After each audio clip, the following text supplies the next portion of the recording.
Have you ever found yourself scrolling endlessly on your phone or going to your computer and just searching, and you fall down one rabbit hole to end up in another rabbit hole and it just doesn't end?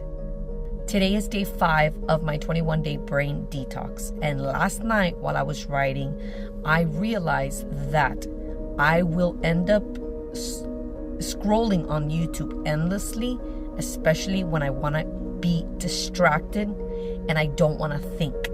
So I continued to read the book of Switch on Your Brain, and I read to the end of chapter 3, but then I came across one of my favorite chapters because I have read this book before, and I love to reread it. It's a book that you have to reread constantly because it's just great reminders all around.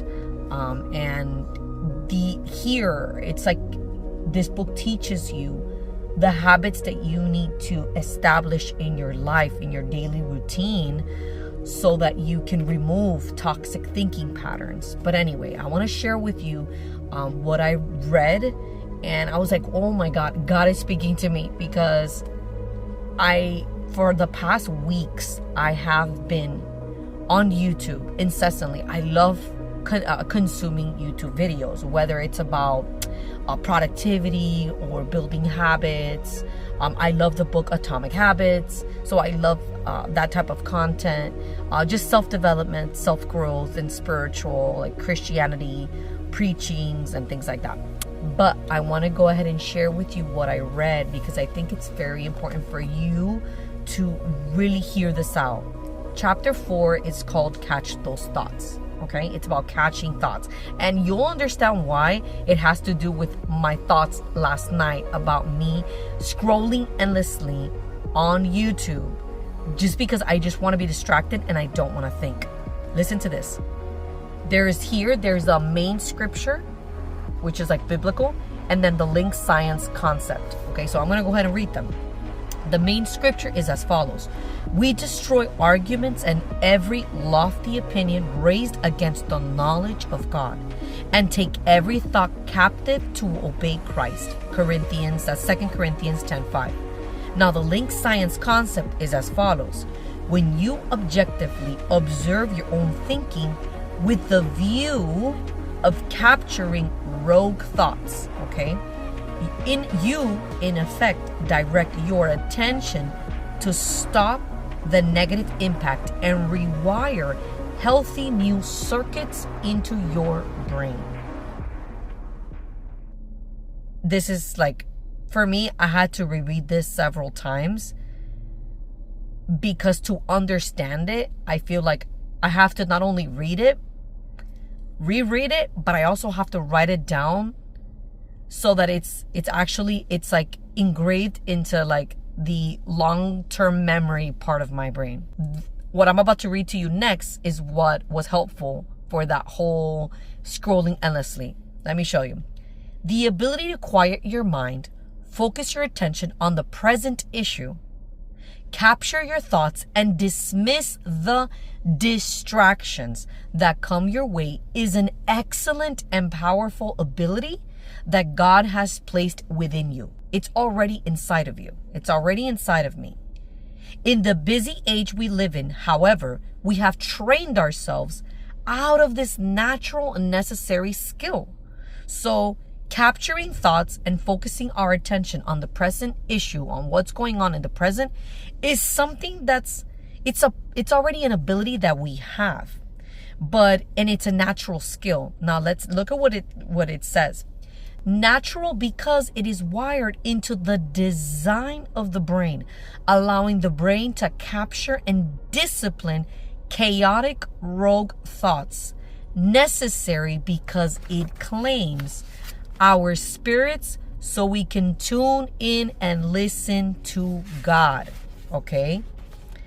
It's already in us because we are naturally, for me, the way that I understand this is that it is natural and necessary because it's the way that our spirit can take the moment and create that space to tune into God and His voice.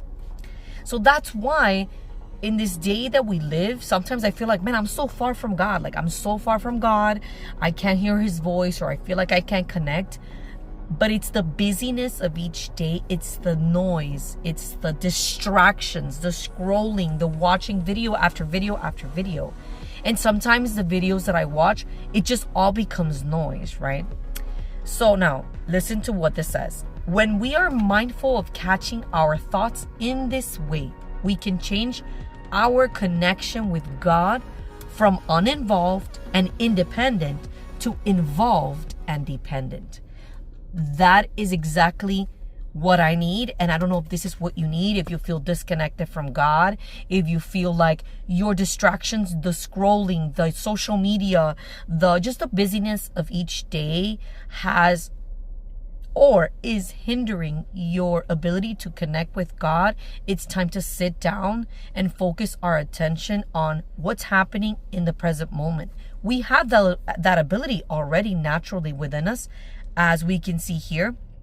And it says, getting your thoughts disciplined and under control is one of the first steps in freeing yourself of the burdens of the world and beginning to enjoy life despite the burdens of the world. Okay, so when we discipline our thoughts and they are under control and we're not spiraling into one thought and then the other and then the other and then the distractions, and then we just want to escape all of that. And that's why we watch Netflix, because we just want to escape all the thoughts in our minds, right? To be under control and to be disciplined in our thought life is the pathway to freedom. When you objectively observe your own thinking with the view of capturing rogue thoughts, you in effect direct your attention to stop the negative impact and rewire healthy new circuits into your brain. 2 Corinthians 10:3-5 says, "For though we live in the world, we do not wage war as the world does. The weapons we fight with are not the weapons of the world. On the contrary, they have divine power to demolish strongholds. We demolish strongholds and every pretension that sets itself up against the knowledge of God. We take captive every thought to make it obedient to Christ." And in Proverbs 4:20-22, the sage advice is to give attention to my words, incline your ear to my sayings. Do not let them depart from your eyes. Keep them in the midst of your heart, for they are life to those who find them, and health to all their flesh.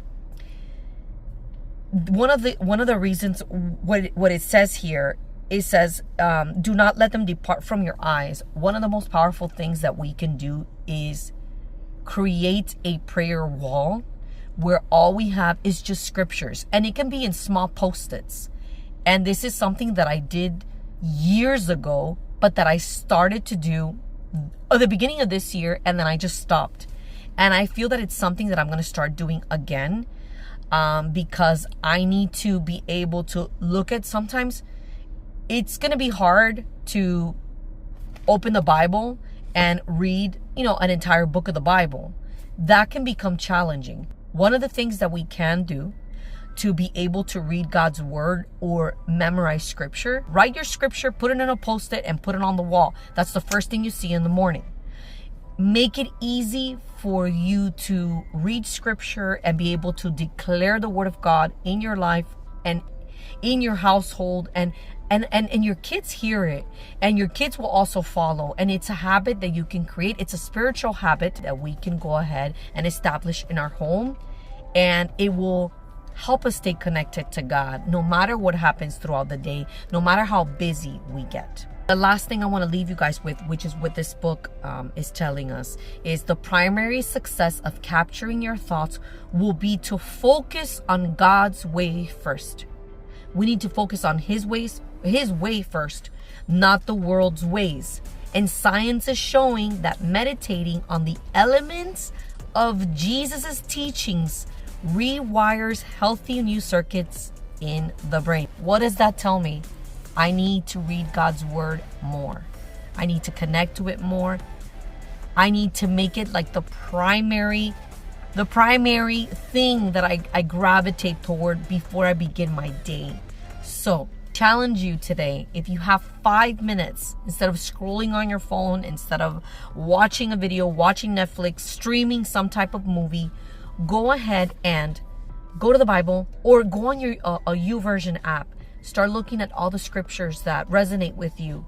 Write them down on a post-it and start putting it right next to your bed, on the wall, right next to your bed, on the mirror when you go to the bathroom, because that's you're making it easier for you to connect to God's word, speak over it, and focus all your attention on the word of God so that you can begin your day focusing on God's way first. I hope this was helpful. I will see you on day 6. God bless.